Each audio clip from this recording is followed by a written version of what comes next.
Welcome to Badaboom. I'm Chris. On this episode, we have Chanan Beizer, writer of The Golem of Venice Beach. Beizer chats with us about how they, along with their editor Chris Stevens, were able to assemble a superstar lineup of artists that includes Frank Quitely, Bill Sienkiewicz, Nick Dragotta, Jae Lee, and others to contribute to their story, which is rooted in Jewish folklore. Now on Kickstarter, The Golem of Venice Beach 2 is a culmination of a lifelong love of comics from Beizer, who has had the story circling their mind for 15 years. Listen in and bada boom. Hey, how you doing, Hanan? Hey. Well, welcome. We're really excited to talk to you. You've got a Kickstarter coming out for your second comic book. Well, kind of part two of your first comic book, which is The Golem of Venice Beach. The Kickstarter is live right now. It is live right now. Kickstarter for the book 2. Yeah. And, like what's really interesting, and sort of as Troy and I have done this podcast, it is always interesting to hear the story of how people put, crowdfunding books together. Usually the creators we've talked to, it's their first comic book, but it is great to see like the passion behind it, because a lot of times, even though you're crowdfunding, especially in the case of your book, you're bringing everything together to the market. You've already self-funded it. You're just making sure and getting people out to an audience. So what's that journey been like? And also what it's been like now that you're on your second one? Well, I've been working on this for a very long time, from the original storyline. So it's almost 15 years. So that was when I was living in Venice, California, when I first moved out from New York. I moved to Venice because it kind of reminded me of New York, because people walk around. So the original concept was developed there. And then the one thing that I did not know how to do was how to write a comic book. I'd never written one before. And there's a specific format to do it. So it's not like a screenplay, it's not like a novel. So I had to learn how to write for a comic book. And I did that by attending an adult education class, continuing education, whatever it's called Drawing for Sequential Art.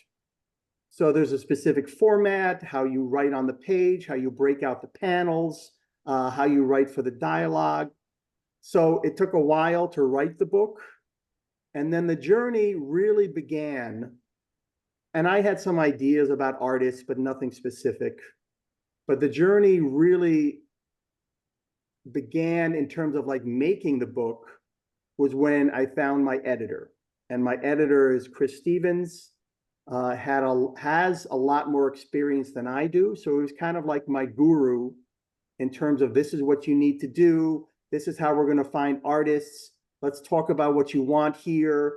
Let's see what we can do to shorten this, to move this from book 2 to book 1, because originally the book was too long. It was over 390 pages. And that's too long to try and crowdfund it and ask somebody to spend, I don't know, a 400-page book. It's going to cost like $75, right? A hardcover 400-page book. So that was too much to ask for somebody on Kickstarter to take a chance on a newbie, even though I was going to get really good artists.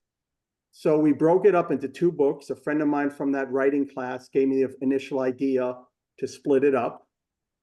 And then we proceeded with book 1. And the Kickstarter was in June of 2022 for that one.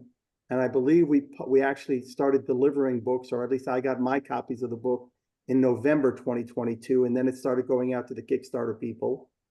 And then it was just a process of picking up where we left off and creating book 2. So the Kickstarter is happening now for book 2. And hopefully early 2025 is when we'll be delivering it and sending it out to people so they can have it in their hands. Yeah. And, talking about that long journey of the book, especially the first one, you can tell there's a lot of personal details, whether it be, the Venice Beach, but also in terms of your culture. So what was it like sort of making this deep personal story, and what can you tell readers about that story? Well, yeah, there were 2 influences primarily in terms of the concept of the idea.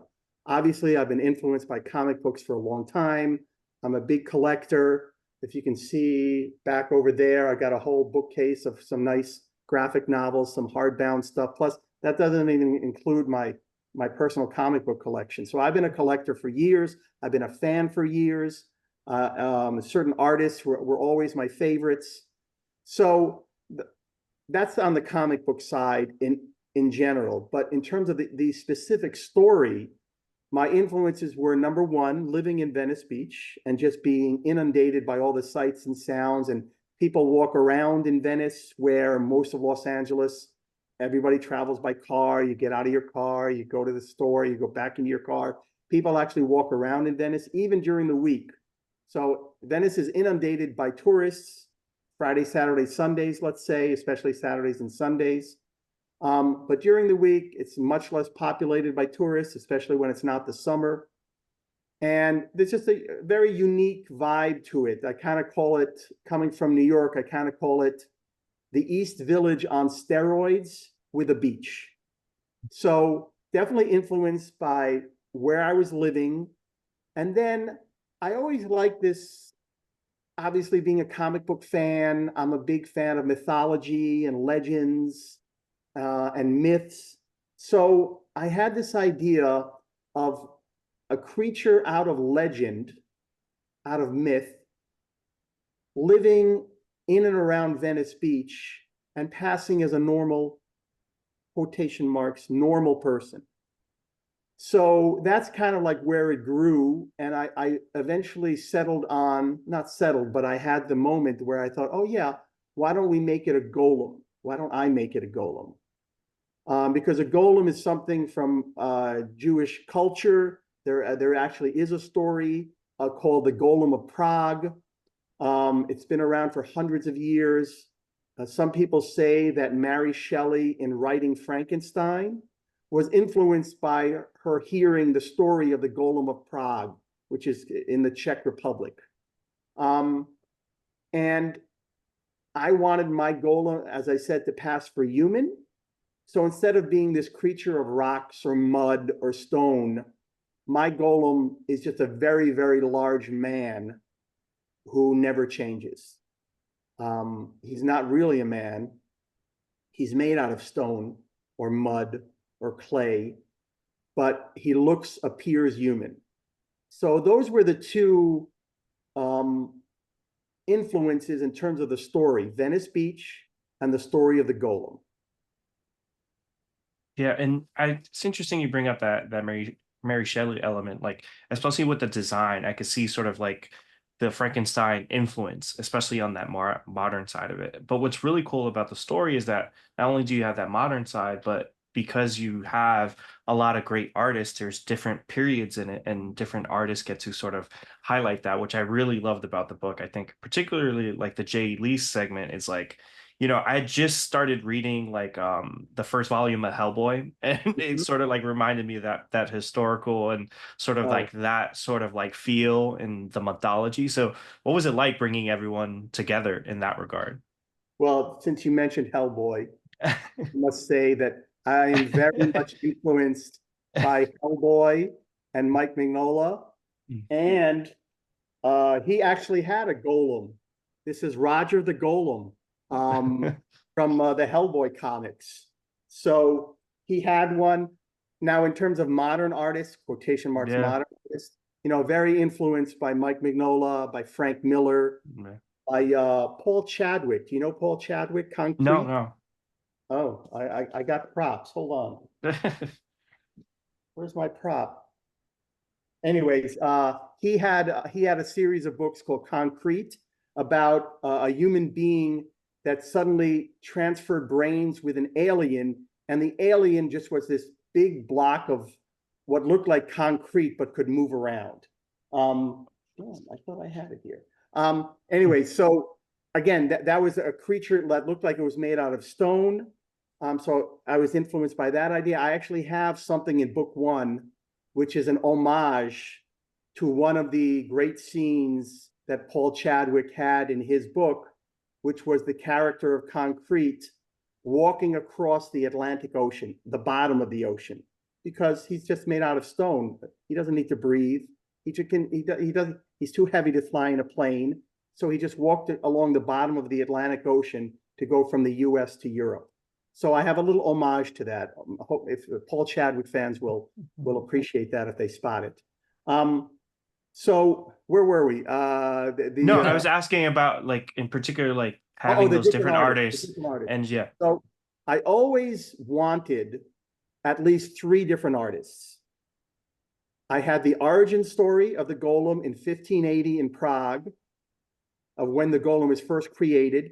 And like many things, the story of the golem is that it becomes out of control and starts, instead of just protecting the people that he was created to protect, he starts killing everything. So the golem had to be put into suspended animation. It's sort of like, you know, the old motif of creating something that you can't control. You never know where it's what's going to happen next. So this is the original story of the golem. That is the story. The golem is created and to protect, and it becomes out of control and has to be put into suspended animation. And the legend is that it still exists somewhere in the city of Prague, waiting for it to be resurrected again. So I wanted a separate artist to create that. Then I wanted another artist to portray that resurrection during World War II. So it's almost 400 years later from the creation in 1580 to the resurrection in 1939 in Prague. So it was hidden away, and nearly 400 years later, it was rediscovered or found by a descendant of the rabbi who created the golem to begin with. And obviously it's World War II. So that descendant resurrected the golem to help save his family. And then most of the story, 95% of the story, takes place in present day Venice Beach. And there was going to be this great contrast between the light and the color of Venice Beach with the black and white of World War II and the sepia kind of tones from the creation story in the 16th century. So I always knew I wanted at least 3 different artists for book 1. And that morphed into, I wanted a few bonus stuff like a map of Venice Beach. And that eventually became 4 different bonus things. So there were a total of 7 artists for book 1. Wow, that's a ton of artists. What's it been like to, do you have to shift like your writing tone for when you're going for each different artist, or what's it like giving 7 different artists different directions on how you want the book to appear? Well, I tried to put everything on the page as much as possible. Artists will take their own, sometimes they change things a lot, sometimes they don't. So it's really in their mind what they see as they're reading things. I come from a screenplay background. So I tried to set the mood. I tried to set, like shadows and what they come up with, they come up with. So I worked a lot because there were so many artists, and I had the benefit of working with a professional editor who had a lot more experience than I did. There's a certain way to discuss things with artists. You can't just say, oh, I hate that. Can you change it to this? It's got to be, there's a certain way, there's an art to it. And I probably am better than I was a couple of years ago when I first started doing this. But it was good that I had a buffer of my editor, Chris Stevens. Chris and I would discuss things and go over things. And then Chris, together with the script, would translate whatever needed to be translated to the different artists. And many of them he already knew and had already worked with. So there's a shorthand that I don't have, obviously, this being my first book. So I definitely benefited by having an experienced, very good editor as the go-between between myself and the artists. Yeah. And what's it been like, being a fan of some of these artists like Jae Lee, being able to have them draw your comic book? Oh, okay. Okay, we haven't even gotten to book 2 yet, man. Let me tell you about fans. Okay, so book 1, first of all, Bill Sienkiewicz doing the cover. The Bill Sienkiewicz doing the wraparound cover, right? I mean, he is probably one of the most famous and gifted artists working today in comic books, and he's been doing it for 30 years. I collected Bill's stuff. I have Electra Assassin. I've got New Mutants. I've got Moon Knight that he did. So that's a thrill in and of itself. And then what they come up with is even more thrilling. Some of the stuff that he put in the art, because he did the wraparound cover and the 7-page origin story, the one in 1580 in Prague.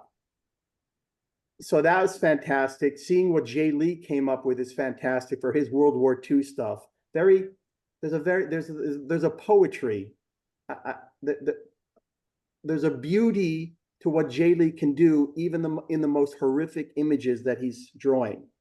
So, I mean, there's some horrific scenes in the World War II pages, but Jae Lee does it amazingly. And then what I wanted as a contrast for the present day stuff, Vanessa Cardinale, was a lot of life and color, because Venice Beach, that's what it's like, especially during the day. So she added such a contrast. She has a fantastic eye for color. And I like that contrast between the past, whether it was 400 years ago or 80 years ago, to the present. And then some of the artwork that's in the back of the book, Mike Allred from Madman fame does this fantastic map of this graphic map of Venice Beach. And I just have a little print of it here. It's just phenomenal. Anybody who goes to Venice will recognize so many unique things. If you saw his Silver Surfer omnibus or any of the other stuff he's done, you can see that he does such fantastic detail on things in such a great way. Oh, okay. Yeah. And then I wanted a beautiful day at the beach, just to be portrayed with the Santa Monica Pier in the background. So this is Paul Pope. And have you read Battling Boy? It's fantastic. It's from a couple years ago, but he's got a great look. And he actually, in this, you can see that that's the character of the Golem in front of the Santa Monica Pier. You can see that in the background, the Ferris wheel there. And then there are these 2 girls that he befriends. And Paul Pope not only drew this image, the girls are in the story, but he actually designed the look of the 2 girls.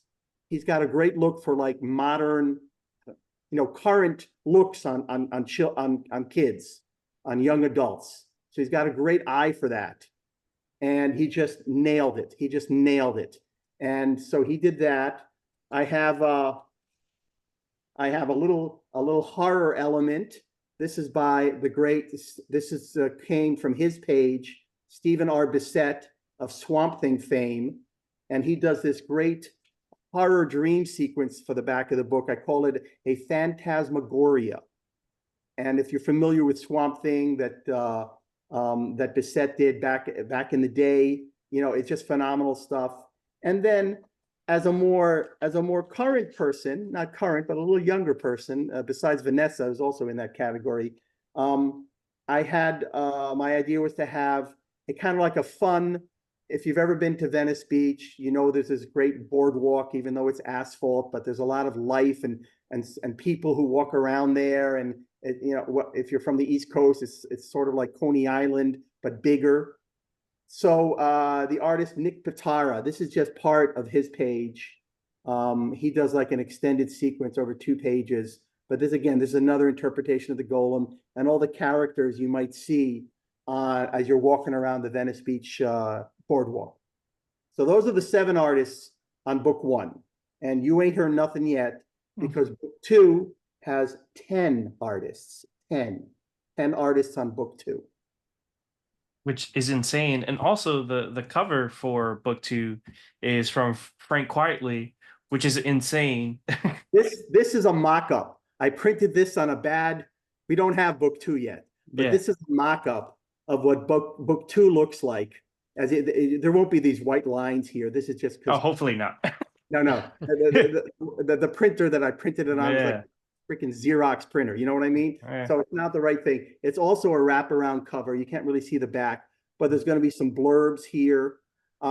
So Frank Quitely did the cover, the wraparound cover for book 2, and I can't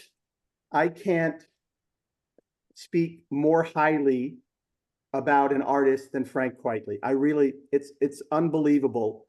He took the time to not only read all of book 1, even though he wasn't doing anything for book 1. He read all of book 1, and then he looked through all of the pages that Vanessa Cardinale, the primary artist, had already drawn and inked. They weren't colored and they didn't have the letters yet, but he took the time. I sent him a PDF of that. He took the time to look through all of those pages to see how he could connect the cover with the interior story. And he came up with, first of all, just the body language of the golem up against the wall there. It's incredible, the graffiti on the back.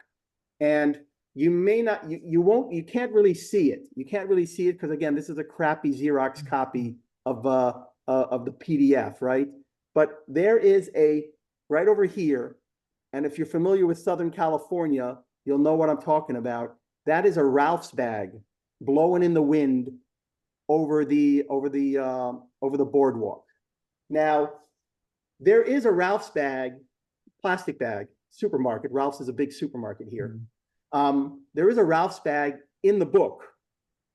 I have a page of a plastic bag blowing along the Venice boardwalk. Kind of like if you're familiar with the film American Beauty, that's kind of when the plastic bag is spinning around in the alleyway. That's my moment of that. And we pass by all the different places that you've been to in reading the book. But it's just a lone plastic bag blowing along. I didn't ask Frank to do this. And I don't know, it might seem like a stupid thing for me to obsess about, but he picked up on that. He took that plastic bag and he put it on the back of the book. It's just a tiny little thing, but that's why he's a master and he's such a pro's pro. And I don't know, for some reason, I love the cover, but I love the fact that there's a Ralph's plastic bag blowing on the back of the book, and I never asked for it. He did it on his own. Yeah, and Yeah.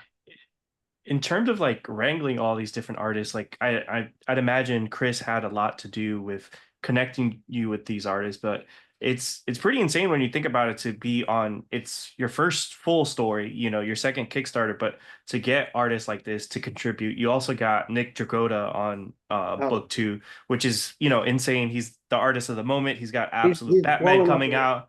Yeah, And he's so blowing up. like Yeah. to Yeah. have like all these different artists a part of it and to contribute in that way, because like, hey, like it could be very much like a freelance thing. Hey, my name is Frank Quitely, my name is Nick Dragotta, I could just draw whatever and give it, but it seems like they've really responded to the material and been giving you like some really great work. Oh, so all right, so I mentioned there's 10 artists on book 2, right? So Vanessa Cardinale is back and she does the majority of the art, right? Between the 2 books, she did almost 260 pages of art. That's a lot. And Jae Lee, I mentioned, there's still some more World War II stuff in book 2 that finishes the flashback to World War II. So he came back. So that's 2 of the 10. Frank Quitely did the cover. That's 3 of the 10. Then instead of having bonus artwork like there was on book 1, as in terms of pinups, let's say, which are great, my editor, Chris, suggested that I write a story as a bonus story. And I went through a few, and we would get some artists to draw that instead of just doing a pinup. And so I went through permutations on that, and I came up with a concept that has to do with the 4 seasons: winter, spring, summer, fall, for those of you who don't know. I was thinking the hotel. Oh yeah, the hotel. I wanted to set the So you scene in did the have Four to Seasons. specify, you know. Yes, I was setting a scene in the Four Seasons Hotel where the golem is an agent for CAA, and he decides he really wants to do the next Timothy Chalamet film or whatever, right? No, okay, Baghdad. Four Seasons: winter, spring, summer, fall, and because it's the passage of time, right? So the golem is around for 400 years. So the concept was to have 4 different artists to represent the 4 different seasons, and I needed a framing story around it to bring it all together. So that made it 5 more artists, so we're up to 9. So in that framing story, the artist Dean Haspel did a fantastic job in creating the framing story. I kind of like draw on my love of the old Marvel comic book, What If?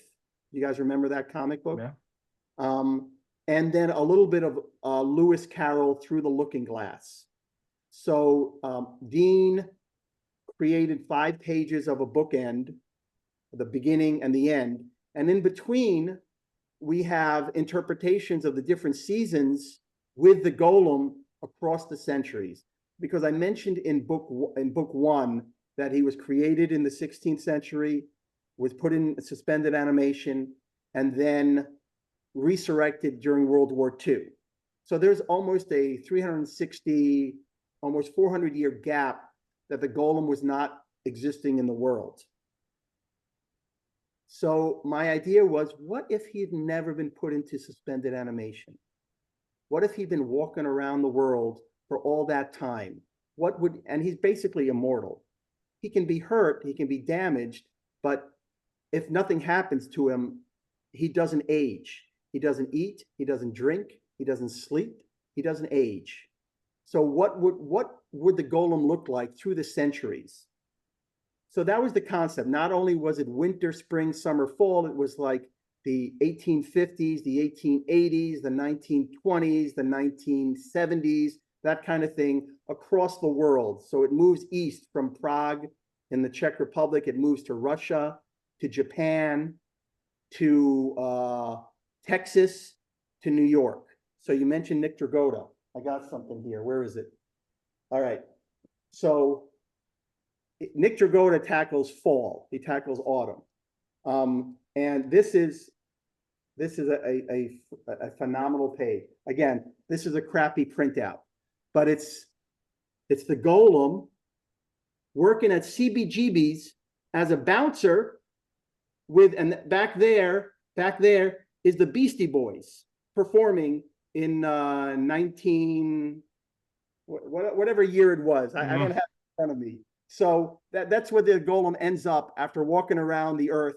And Nick Dragotta did a fantastic job of like his interpretation of the golem, and the punk rockers rocking out and the Beastie Boys in the background.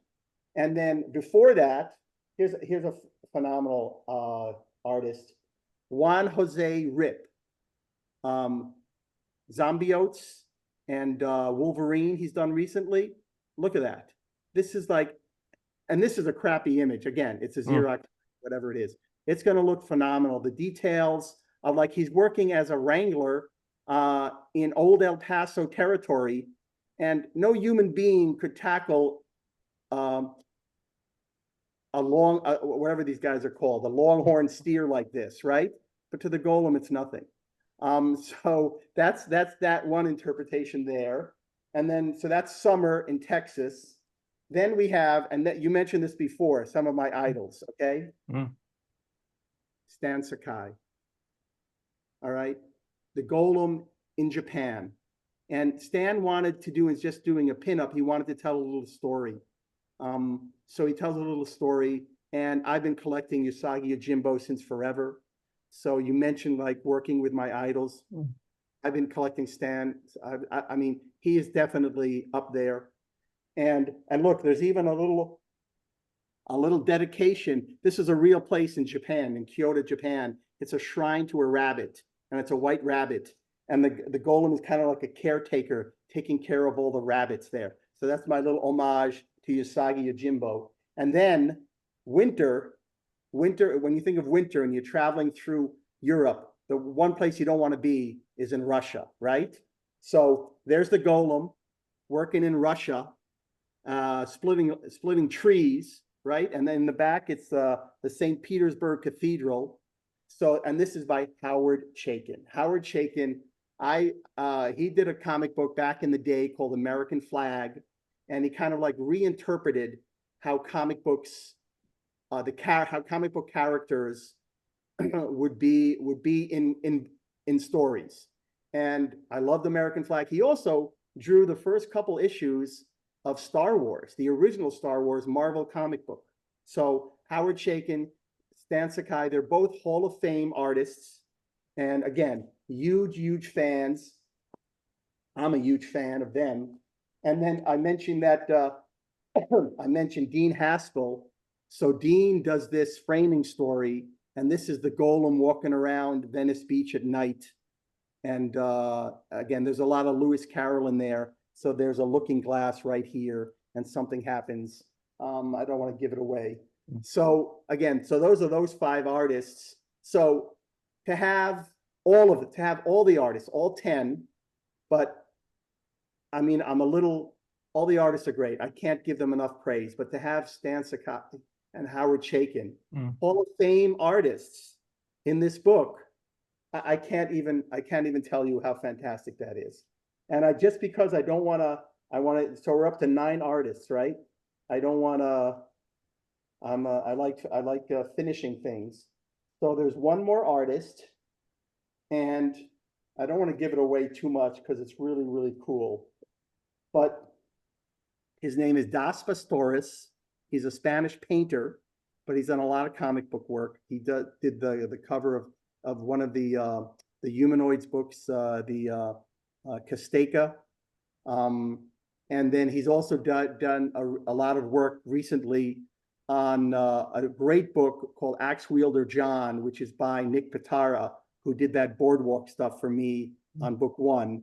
So they did a book 1, and Das Pastores did a lot of work on that. Oh, I almost don't want to give this away because it's so good. But back in the day, there was a great crossover event in Marvel history from 1973. It's when the Avengers crossovered 6 issues with the Defenders. Now, do you know what the Defenders are? Do you remember that name? Yeah, but the Hulk, Doctor Strange, yeah. Right. Yeah. So, Cage. So in the first in the first year that the Defenders was published as a comic book, they did a crossover with the Avengers. And so there was this one issue that showed the Hulk going up against Thor. Now, I think they'd met previously in other comics, but this one is so freaking good. It's by the great Sal Buscema, right? John Buscema's brother. And John Buscema, oh my God. John Buscema is like one of my all-time favorites, but his brother Sal is also one of my all-time favorites. Anyway, so he did this great confrontation between the Hulk and Thor, the Hulk from the Defenders and Thor from the Avengers. And this is my homage to that, not only to the page itself, but also to Sal, right? So again, this is a crappy print, but anyways, so you can see the golem on one side in green. You can't see it that well, but let me move this light. Yeah, there we go. There you go. So the body position, everything that the golem and this other character here, I'm going to call her the Lady of the Dead. Their body position, everything is exactly the same as the Hulk versus Thor is. And her wings are instead of Thor's cape. And the way that the Hulk grabs Thor's hands is the same way that my character grabs this Angel of the Dead character. And the graphics are pure 1973 graphics. And it's just turned out great. There's another page to this, but I don't want to give that away. And this is by Das Pastores and by my letterer who did all the lettering and the design work. His name is Ferran Delgado. And it was my idea to do the homage, Hulk versus Thor, the Golem versus the Lady of the Dead. That was the concept. and body position, and the same, the look of the panel would be the same. But Farron took it upon himself to add these 1970s graphics, and that just brought it all together. It took it to another level, a fantastic level. So again, those are the 10 artists in book 2. And, you know, that's a rundown of what's happening in book 2. So, yeah, and like you said, thrilled to work with all the artists, Stan Sakai and Howard Chaykin. They like take it to another level just because I grew up with them. You know what I mean? Yeah, Yeah, and and there's what's cool is that they all like tie into your influence for the books, like especially culturally. Like I like that Nick Dragotta featured the Beastie Boys, which is a Jewish, rap band, Yeah. and then also the Lewis Carroll stuff. So it all like ties into like what like again they interpreted what you were giving them. So that's really cool. All right. I do have to give myself a little bit of props. Okay. All right. All right. Number one, first of all, it was my editor Chris's idea. I had a different idea for New York in the autumn. And it was my editor Chris's idea to do it like have him at like CBGB's or whatever. And I said, okay, let me start thinking about that. And I started researching CBGB's in that time period. And I saw that I came across that online that the Beastie Boys had one of their first big shows at CBGB's. Now, Beastie Boys was my idea, all right? And not only because it was the right time period, but because, Adam Horowitz in the Beastie Boys used to wear this Stuyvesant High School t-shirt, that red shirt that he would wear in a lot of the videos. I went to Stuyvesant High School. So that's why I chose the Beastie Boys, because I wanted my high school represented there. And that was Nick did a fantastic job. If you look really close and you blow it up, you can see that the Stuyvesant High School t-shirt, it says Stuyvesant Physical Ed Leader. The red shirt was for leaders at gym. Everybody else wore the white t-shirts, but if you were a leader, which is like, whatever, you told, okay, it wasn't a real leader, but whatever, you could buy the shirt. You didn't make a difference if you were a leader or not. But so Adam Horowitz of the Beastie Boys used to wear that Stuyvesant High School Physical Ed Leader t-shirt. And that's my alma mater. So my idea on the Beastie Boys, but I will say this, that what I wrote for Nick Dragotta is very different than what he created. His instincts were so right. I had like an exterior shot and then we'd move inside and all that stuff. He kind of combined all that on his own. And, through Chris, gave it to me and said, what do you think? And I said, oh my God, that's so freaking perfect. It's perfect. He captured the moment. He captured the look of the golem. He captured the look of this punk guy trying to get into the show right over here, that the golem's not letting him pass. And he captured the Beastie Boys in the background perfectly. And what's great, you mentioned before about like, how do I tell the artist what to do? So, like I said, Nick Dragotta did his own thing. I had the input of like the general set the scene, but he created the whole thing in a much better way than I had written. On the flip side, Juan Jose Rip, on this image, he gave me exactly what I asked for, but he took it to an excellence level that was so beyond what I could even conceive. He's got like, there's an iguana here, there's a scorpion over here, all the fantastic detail, the look of the longhorn steer, the look of the cowboys in the background, there's little flies everywhere. It's like taking something and just improving it, not 100 times, but 1,000 times more than you could imagine. yeah, and there's it sounds like you've had a ton of fun working with all these artists on book 2. What can people that are going to go to the Kickstarter and back the Kickstarter, what can they expect from the Kickstarter and maybe from some of these artists as well? Okay, so if you've already have book 1, you can expect to have a concluding story in book 2. We left book 1 on a cliffhanger. So it's a complete story now. There's no, as of now, there's no book 3. This is the whole complete story. So on the Kickstarter, if you've never had either of the books, you can get both books to catch up on the whole story. The physical books, which are beautiful books, they're oversized books, so it really would look nice on a library shelf together. You can get the digital versions of that, a PDF version of both books. You can get, you can order as an add-on the 7 prints from book 1, and there'll be 10 prints from book 2, representing all the different artists. So Vanessa and Jae have different prints for book 2 than they had for book 1. There's also a really unique, for book 1, you had the option of getting a copy of the book signed with a beautiful book plate by Bill Sienkiewicz. So there's a version of this. That's Bill Sienkiewicz's signature down there. That's my signature over there, but nobody cares about my signature. But anyway, that's Bill Sienkiewicz's signature there with a really nice design taken from his artwork. So along those lines, there'll be something similar for Frank Quitely, although my signature's not going to be on it because Bill lives in LA. So I was able to drop off the signature pages to him and, and then pick them up later. Frank Quitely lives in Scotland, so I ain't going to Scotland. But there'll be a similar page to that with a design taken from Frank Quitely with his signature on it. And it's very rare to get a Frank Quitely signature because he does live in Scotland. He doesn't go to Comic-Con. He doesn't go to New York Comic-Con. He doesn't do that.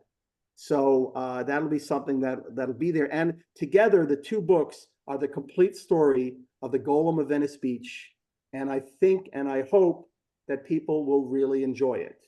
I hope I'm including everything that I wanted to say there. No, no, I'm really excited. I'm glad you reached out and sort of put this on our radar because what's funny enough how things work out. I had seen, I guess, like there was a press blast about sort of the Frank Quietly cover, and I was like, oh, this must be really interesting because I don't really see that much Frank Quietly art. And then, that's when we connected. So it's been great to read it and also hear your story. I think readers will really enjoy it. Obviously, following up from the first, they'll be able to get a second one. And it's been great to be able to connect with creators like yourself and really see them fulfill their dreams and really connect in that way, especially at a story like this that took you 15 years to see completion. Yeah, it's been a while. Yeah, it's been through a long process. I'm really, really happy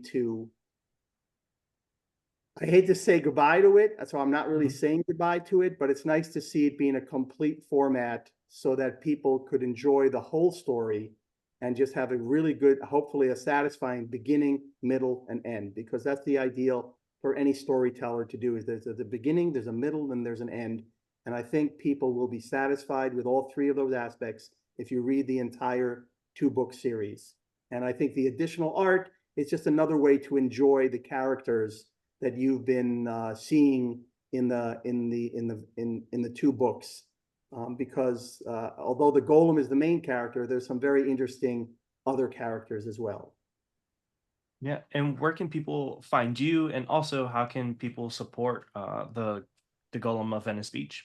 Oh, okay. So I'm mostly on Instagram under the Golem of Venice Beach. So it's not that hard to find at the Golem of Venice Beach. So I used to post a lot of comics from my personal collection.